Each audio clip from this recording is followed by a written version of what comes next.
এক ঘনমিটার সমান কত ঘন সেন্টিমিটার? এদিকে দেখো,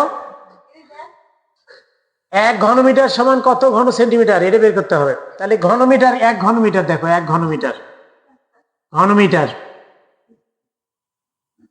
এক ঘনমিটার মানে কি? 1 মিটার গুণ 1 মিটার গুণ 1 মিটার, তাই না? তাহলে 1 মিটার সমান কত সেন্টিমিটার বলো তো? 100 সেমি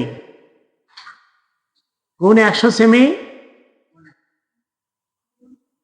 গুণ 100 সেমি। দেখো এখানে এক কয়টা শূন্য আছে দেখো তো? 4 আর 2 কত? 6, 6 তাই না? 10 লাখ ঘন সেমি। ক্লিয়ার? তাহলে কি 1 ঘনমিটার সমান কত ঘন সেন্টিমিটার? 10 লাখ, 10 লক্ষ ঘন সেন্টিমিটার। ক্লিয়ার?